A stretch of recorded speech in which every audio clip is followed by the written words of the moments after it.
Ngayon, kitang-kita na natin dito sa Pilipinas at ang lahat ng tao kung sino talaga yung tunay na maisog.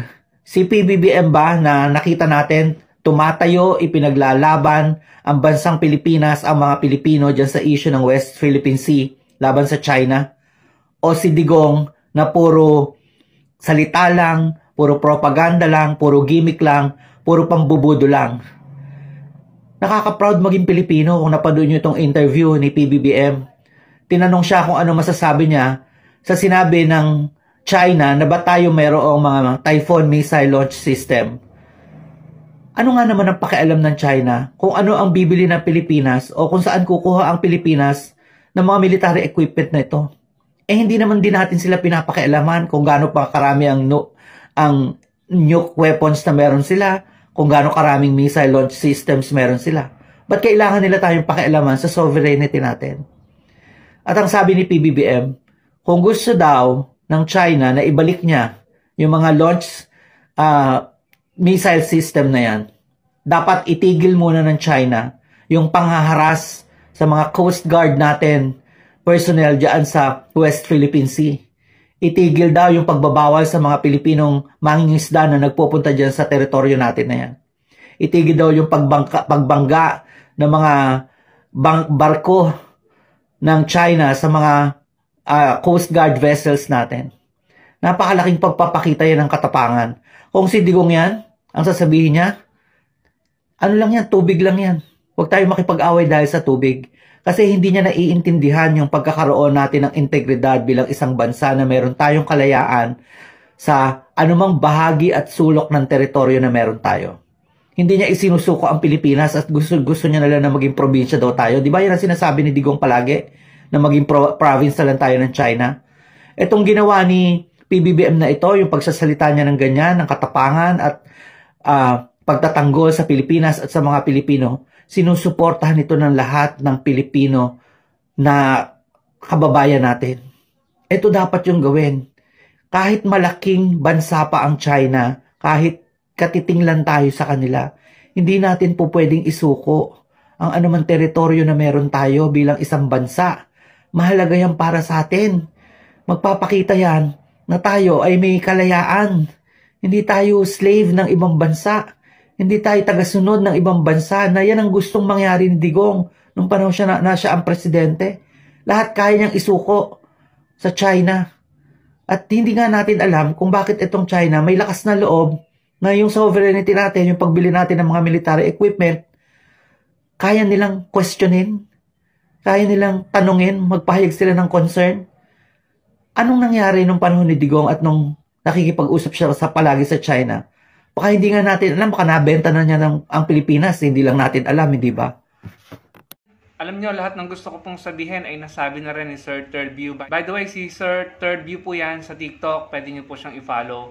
Gusto ko pong sabihin mga kababayan, ako'y natutuwa dahil hindi lang man po pala ako yung napahanga dun sa naging statement ni PBBM. At tama po yung sinabi ni Sir Third View na ang totoong matapang or maisog, no? Ang alam ko sa salitang maisog, matapang no? Ang totoong maisog ay si PBBM. Kung sino man or kung meron mang matapang between PBBM at dating Pangulong Duterte, si PBBM po yon. Yung tapang po niya kasi nasa lugar. Yung tapang na hindi kay papahamak pero hindi ka rin pababayaan. No?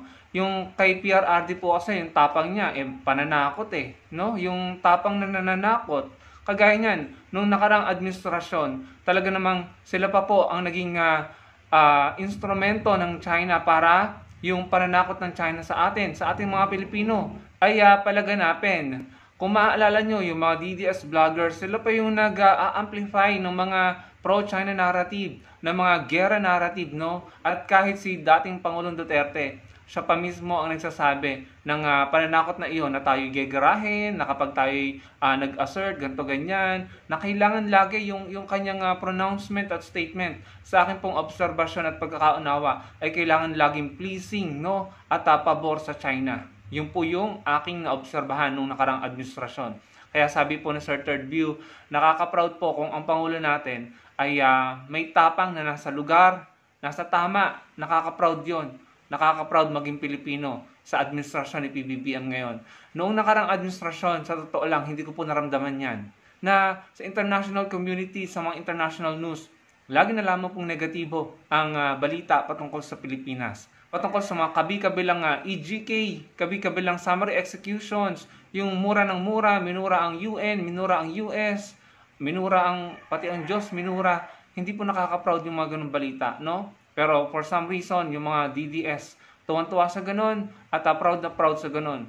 Yun na lamang great joke, no, na ginawa ni dating Pangulong Duterte. Doon sa missionary na Australian, ano, ang dami niyang na-offend doon. Australian Embassy, nagsalita. Tapos mababalitahan sa buong mundo. So sino magiging proud doon, mga kababayan? Tapos yung pagbaliwala niya at pagtrato niya bilang isang pirasong papel lamang doon sa tagumpay ng Pilipinas sa arbitral ruling na pinaglaban nila Pinoy Aquino, no, noong July 2016, nanalo tayo sa UNCLOS, binaliwala lang ni dating Pangulong Duterte. Para ano? Para bigyan ng pabor at i-please ang China? Paano ka magiging proud bilang isang Pilipino noon? Ngayon, sa kasalukuyang administrasyon ni PBBM, naririnig mo yung Pangulo mo ay nagsasalita in favor of the Philippines, in favor of the Filipino people, in favor of our national security and interest. Nakakatuwa pong marinig, nakaka-proud, no? Na hindi po niya pinararamdam sa atin na tayo mahina, na tayo duwag. At yun po ang kailangan ng ating armed forces, mga kababayan. Again, hindi po tayo nakikipag-away at hindi po tayo magdedeklara ng gera, pero ipapakita rin natin na sakaling kami ay gaguhin nyo, ibuli nyo, at kami ay madihado, kami ay lalaban. Kami ay maninindigan para sa aming bayan. Yun po ang nakikita ko kay PBBM, mga kababayan, na hindi ko nakita sa isang Duterte, kahit kay VP Sara. Si VP Sara, puro pagbati pa kapag may okasyon sa China. No? So talaga namang, ewan ko na. Siguro hindi ko na kayang mas ipaliwanag pa. I'm pretty sure na unawaan nyo kung anong sinasabi ko. At kahit kayo mismo, nakita nyo, kitang-kita nyo yung pagkakaiba, mga kababayan. Ano? So, sa ngayon talagang nasa atin ang momentum. Tayong mga Pilipino na totoong nagmamahal sa Pilipinas, dapat tayong tumutulong sa gobyerno. No? Huwag nating hayaan na mamayagpag ang mga pro-China narrative ng mga DDS vloggers. No? Labanan natin sila kahit sa mga comment section lamang. Sabihin natin na hindi tayo pabor sa ginagawa ng China at pabor tayo sa polisiya ng kasalukuyang gobyerno na talaga namang ina-assert at naninindigan sa ating mga teritoryo, soberanya at exclusive economic zone. No? Hindi tayo, again, lilinawin natin, hindi po tayo nagmamatapang para makipaggera. Yung ating pong tinatawag na katapangan ay nasa lugar para lamang manindigan sa tama at sa ating karapatan. Ganun lamang pong kasimplihan. So, wag po tayo magpapa-brainwash, no? Or magpapalinlang sa mga karamihan, mga DDS vloggers na sinasabi na gusto nyo bang makapaggera, kayo ba ang lalaban, na ipapahamak nyo ang Pilipinas, bla bla bla. Ganun po ang narrative nila. Hindi po totoo yun. Yun po ay panlilin lang.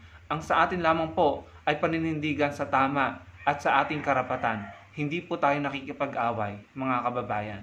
So, sana po tumulong tayo kahit sa mga comment section sa pagsugpo, no, ng mga pro-China narrative at sa pagpapalaganap ng ating karapatan, no, kahit sa mga comment section lamang ipalaganap natin kung ano yung ating dapat na pinaglalaban. Dahil sa totoo lang, mga kababayan, lagana po hindi lamang dito sa Pilipinas, sa Asia, sa Southeast Asia, sa Europe, no, sa buong mundo, lagana po yung network, no, ng mga troll, ng mga propagandista at mga content creators, no? Yung network nila na nagpo-promote ng mga Chinese propaganda, pro-China narrative sa buong mundo. Hindi lamang po sa Pilipinas, gumagastos po yung mga yan ng bilyong-bilyong dolyar para po palaganapin ang mga pro-Chinese Communist Party narrative at kadalasan pa ay ginagamit nila ang mga citizen ng mga bansang yon na tinatarget nila. In our case, mga kababayan natin Pilipino, no? Ginagamit nila para yung gobyerno natin ang pagmukaing masama at ang pagmukaing maganda at mabuti ay ang Chinese Communist Party, no? Yung gobyerno ng China. Marami po sila, mga propagandista, mga troll. Yan po ang isa sa ginagawa nila ngayon, yung mind conditioning. Ang ginagawa nila para sila po ay palabasin na matino, mabuti at para sa kapayapaan. But in reality, ang ginagawa po nila ay kabaligtaran. Sila po ay ganid at nananakop ng mga teritoryo ng hindi lamang Pilipinas, no? Halos sa buong Asia at Southeast Asia, meron silang kinakamkam. Japan, Taiwan, Malaysia, Brunei, Indonesia, Pilipinas, at kahit doon sa parte ng Russia at parte ng India, meron pong mga territorial dispute po ang China, no? Saliksikin nyo, halos lahat ng mga bansang nakapalibot sa China, meron po silang kinukuhang teritoryo, mga kababayan. Kaya isa sa kanilang taktika para po magtagumpay sa kanilang ganid na intensyon ay ang magpalagana po ng mga pro-Chinese government narrative at mga anti-local government ng mga bansang inaagawan nila ng teritoryo, no? Para silang magmukhang mabango at mabait sa mundo, no? Kaya dapat po tayong lumaban kahit man lamang dito po sa ating bansa, sa social media po natin, labanan po natin ang mga pro-China narrative na tayo po nililinlang at minamind condition para paniwalain na tayo po ang mali at sila po ang tama. Halos ganyan na po yung nangyari noon nung nakarang administrasyon na parang pinalabas, no, na si Pinoy Aquino ang nang aagaw ng teritoryo, no, dahil tayo po ay nag-assert ng ating mga teritoryo at lumaban sa Hague, no. Pinalabas na tayo po yung mali, tayo po yung nagmi-militarize ng West Philippine Sea, but in reality China po. Pero bakit po nangyari na yung ating mga kababayan ay nagalit kay Pinoy, no? Nagalit po sa mga mismong Pilipino, kapwa nila Pilipino, na nagsasabi na atin po iyan at atin po dapat yan ipagtanggol. Bakit yung mga kababayan natin nung nakaraang administrasyon ni PRRD ay sa atin po nagalit? Dahil namayagpag po ang mga pro-China bloggers at pro-China narrative.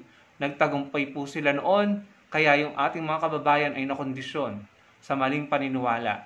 Ngayon, binabago na po natin yan. Hinuhugasan na po natin sa panahon po ni PBBM.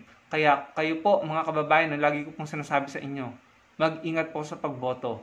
Ngayong 2025 election, senatorial balls, kita nyo naman po kung sino, si Senator Risa lamang ang nagsabi ng no, na bigyan ng citizenship, ng Filipino citizenship, yung isang Chinese na di umano'y link sa Pogo at di umano'y kasapi ng tinatawag na Capital Front ng Chinese Communist Party, no? So, imagine, 21 yata or 19 yung senador na nagsabing bigyan ng Filipino citizen yan. Si Senator Risa lang ang nagno, no? At doon sa 21 senators na yon, may mga re-electionist doon. May mga tatakbo ulit ngayong 2025. So, kung mga pro-China ang mamamayagpag at mananalo sa 2025 at 2028, lagot na tayo. Baka hindi na po tayo makaahon or makabawi dahil another 6 years na naman po ng pamamayagpag ng China ang mangyayari. So, nasa inyong pong kamay yan, nasa inyong desisyon, tayo po dapat ang manaig at manalo para po sa bansa natin. So, yun lamang mga kababayan. Maraming pong salamat sa panonood. Sana po yung makapag-comment kayo at malike ng video natin. At magkita-kita po tayo sa susunod kong video. Salamat po.